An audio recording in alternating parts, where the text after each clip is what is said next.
Hello and welcome to another Project Diablo 2 video. I am Kordesh and today we're going to be talking about a build that is a Conviction Paladin run with an Innocence / Warstrike Mercenary. It really does slap. It's incredibly fun to play, so let's go ahead and get on into it. Alright, so what exactly is this build? So first off, I want to talk about the Innocence. And now Innocence is a newish body armor, and it is expensive. It takes a Zod room, and this specific armor is the reason why Zod is like up to like 3 high runes. That and maybe the fact that maybe it's used for the higher Diablo or Rathmas, like level 2 or whatever. So this is really useful because it gives the blade shield skill. Now I really don't play Assassin very often, but from what I understand, the way that this works is when they have it equipped, it has Blade Shield on them, and when that character is within like melee range of other characters, it can proc an attack, and that attack does use attack rating. So all this other stuff is kind of whatever. It's really all about these two things. Now, when we pair this with a Warstrike, which is this weapon, basically this has a 40% chance to cast a level 35 Nova on striking. So when you teleport in and you have Innocence on, it procs the blade attack from, the assassin ability, and then that can proc this Nova. All right, let's go ahead and touch on the Act 3 Lightning Mercenary and why all of this matters. So basically the way that the Act 3 Mercenaries work, in a nutshell, is as you get plus to skills, it increases the Lightning Mastery tremendously. So if we look at the Lightning Mastery level, let's see here. At level 92, they get a 32 Lightning Mastery, which I believe is similar to the Sorceress Lightning Mastery. Let's see here. Here's the Merc Lightning Mastery level. So this is the Lightning Skill damage. So this is level 32 baseline. If we go all the way over here, it is 1,182% to Lightning Skill damage. And then they get 74 life after every kill. So if you get like plus 6 to skills or something, you can go from 32 to 38 and have 1350. Just a ton of lightning damage. So that Warstrike proc is now getting multiplied tremendously. Like most players are never going to get to these lightning mastery amounts. Maybe sorceresses because they get a ton of mastery if you itemized for it. But yeah, this is why it's so good on these mercenaries. On top of that, the lightning mercenary gets Holy Shock, as well as lightning and static field. Static field's very, very useful. The negative enemy light res is pretty awesome. And then, it just zaps a bunch of health, which is really great. So let's go ahead and look at the mercenary and look at the gearing and figure out what's going on. All right, we are in the game now, and we're going to be looking at the mercenary's gear first. So the first thing I'm going to show is the actual elemental mastery. So I'm at 1395 elemental mastery. If we take off, let's say, like this Herald of Zachram, it goes down tremendously. It's about 100, maybe like 80 or so. But yeah, so this elemental mastery is very, very good. I mean, that's a huge percentage increase. On top of that, Pierce is very, very useful. So lightning facets are at a premium. But yeah, so we're going to go ahead and talk about all the different pieces of gear. So the first off, you're going to want to put Innocence in an ethereal base. I use Kraken Shell based off of the strength requirement because I don't want to have to get a bunch of strength on my mercenary. It's a real pain in the butt, especially on a spellcaster. But yeah, so it rolls 8 to 12. I believe that the higher the roll, the faster the internal cooldown of the proc chances on the Blade Shield attack. However, I believe that the frames are so minor that I don't know if it actually matters that much. Again, I played Assassin like once in season like 3, so I don't know. Someone more knowledgeable about how Blade Shield functions could answer. Warstrike, yeah, so you're probably going to want to get a corruption. If you get a +1 all skills, that's obviously very, very good. Other stuff, attack rating is really important because, again, we are proccing a Blade Shield attack, and we're not having a ton of attack rating here. Other than that, attributes are really nice because this Warstrike does require 142 dexterity. At level 92, I'm barely there, and I have 2 attribute corruptions. So getting to that dexterity to use this, very, very difficult. Next up, you're going to want some FCR gloves. I'm using Mage Fist, but really Trang's, Mage Fist, Occultist, anything is fine as long as it gives either attack rating or attributes, probably good. Or, something else that might be relevant, like maybe like resistances or something.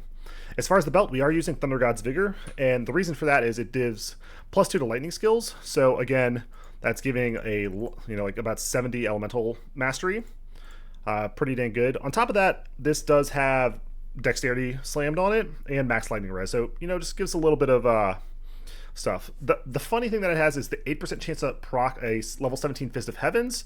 Now, this does proc, but, I mean, 8% chance versus the 40% chance of Nova, it's really kind of a minor fun thing. It's not that relevant. Now, the next thing we have is the Marowaks. These are really nice because they have CBF. On top of that, they have 17 strength, and that, again, helps getting to the 142 dexterity. Sorry, not strength, dexterity. The last couple pieces, you basically want a Griffin's Eye if you could find a minus 20 lightning res with 3 sockets and then put minus 5 facets in it, then it's going to be very, very good. Now, the thing is, you don't actually care that much about the lightning skill damage. So if a facet has 3% lightning skill damage, minus 5 lightning res, you care so much more about the lightning res than the actual lightning damage. And the reason for that is, you know, if we have a 3% increase on this elemental mastery, we're talking a less than 1% increase on that elemental mastery. It's really nothing. So don't worry about getting 5 facets. Just if you have the currency, sure, you can burn it, but you just want to get the minus 5% lightning res. As far as the shield goes, I'm currently using a Herald of Zakarum.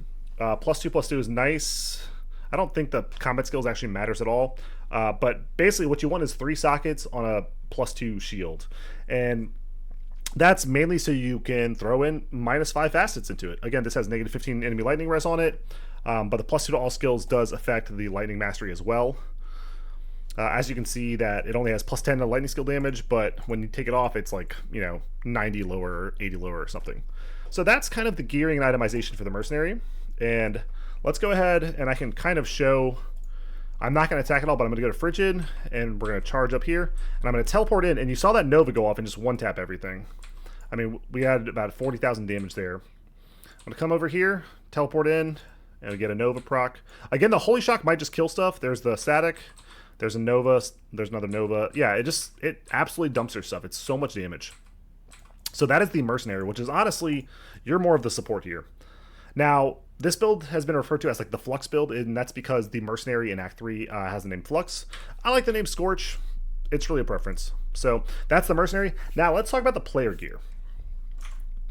All right, so if we're talking about player gear, the number one thing to do is to reposition yourself and your mercenary into packs.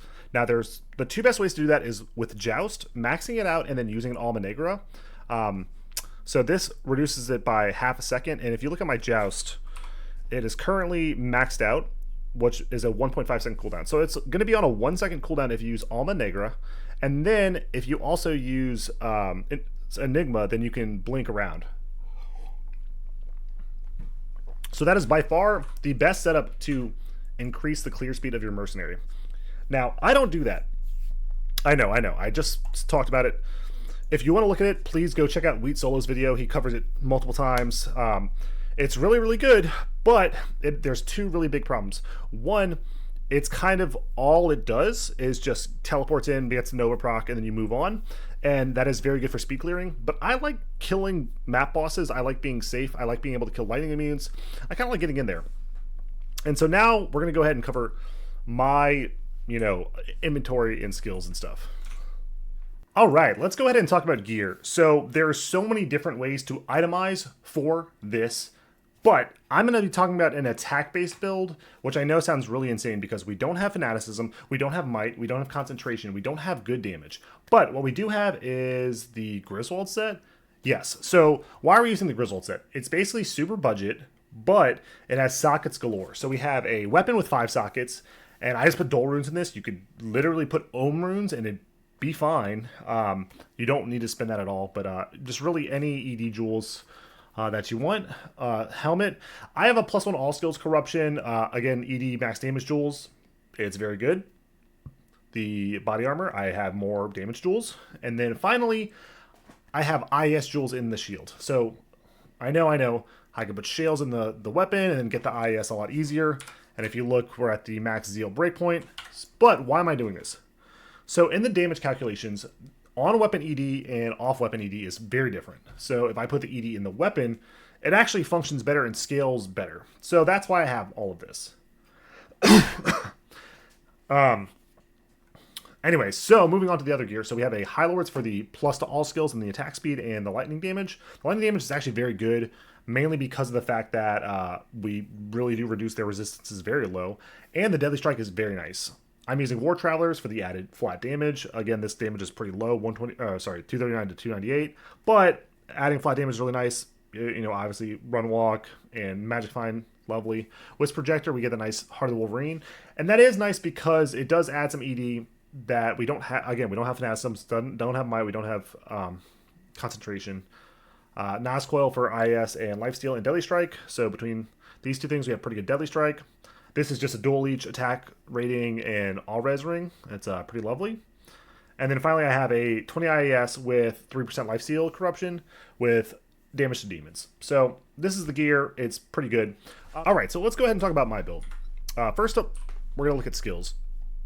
I am an attack-based variant, and the reason is I want to be able to kill map bosses and stay healthy with leech, and kind of just like joust in, start fighting stuff, put things in hit recovery, and yeah, I want to be able to fight bosses, kill lightning immune, stuff like that. So I am reducing my joust clear speed by not using Enigma or Alma Negra, but I am increasing my survivability in other ways and make myself much more well-rounded, which is more fun for me. So the build, here we go. You're maxing Joust, 1 point in this row, maxing Zeal, maxing Sacrifice, maxing Conviction.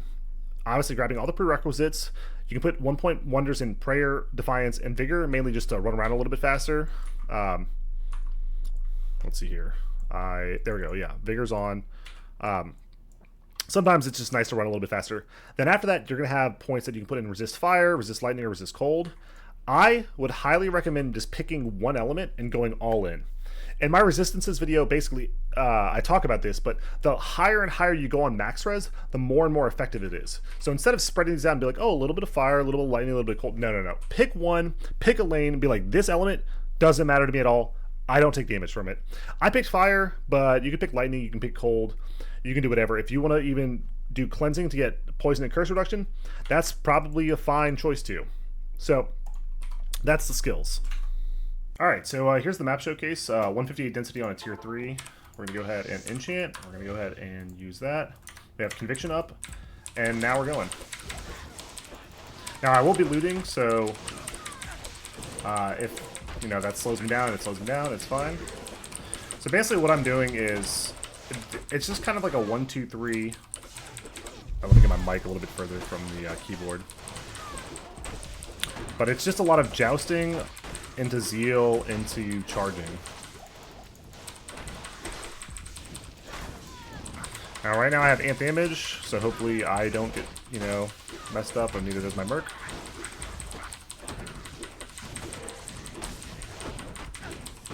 But as you can see, I mean, like, it's not the fastest clear speed, like, you know, we're not talking Corpse Explosion or Poison Nova or anything like that, but I mean, we're chilling, and this is using the Griswold set to DPS with Zeal. So it's Zeal without Fanaticism, without Concentration, without Might. And yeah, the Mercenary does most of the heavy AoE damage, and then I do the heavy single target damage. One nice thing that Joust has is Joust will actually increase your movement speed, which makes your charge go a lot quicker, and that really speeds up your map clear. I think I just picked up a bad potion. One of the big drawbacks of this build, to be honest, is basically lag. So if you do lag, then your charge will kind of rubber band you. The Joust won't like actually function and go off. I am taking a little bit of damage. That's just kind of how tier 3s go. Sometimes you're getting hit recovery, especially if you're not leeching enough. But or if you're attacking like undead monsters.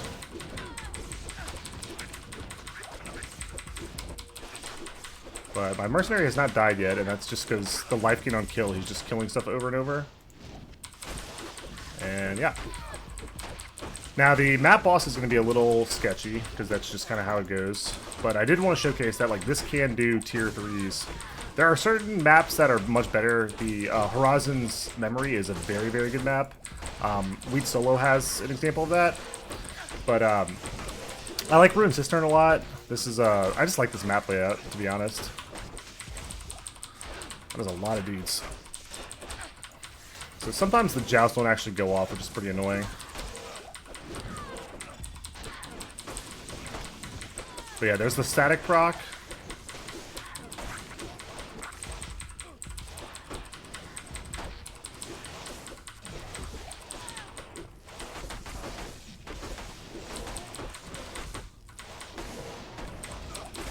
And that champion kind of showed the single target. Like, once you start zealing on something, you do mess them up. Like, it hits.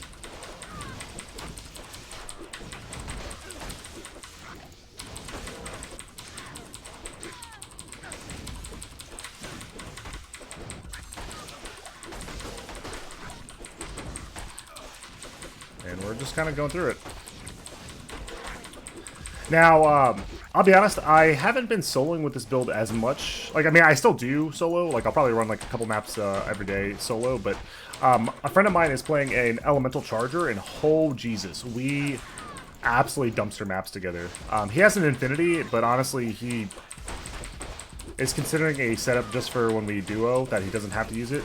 And that's the really nice thing about this is if you play with friends, you know, if they're doing, like, Skeletal Mages or really any elemental-based build, even like a Fire Druid, this would be insane with, or a Trap Assassin, or obviously any Sorceress, then, yeah, it's really, really great party play. Especially just because the amount of coverage that you have is just, I mean, it's bigger than the screen. Alright, amp damage, so I gotta be on my toes a little bit.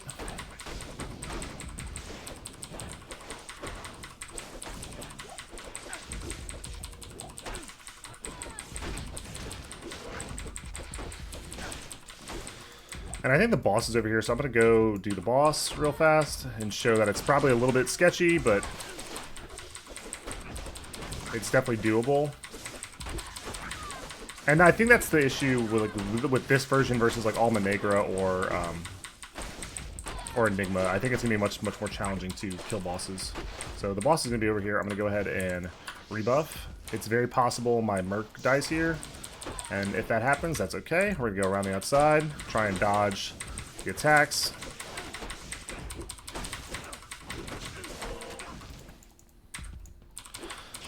Alright, we're just going to joust in and start chugging potions and start whacking this boss.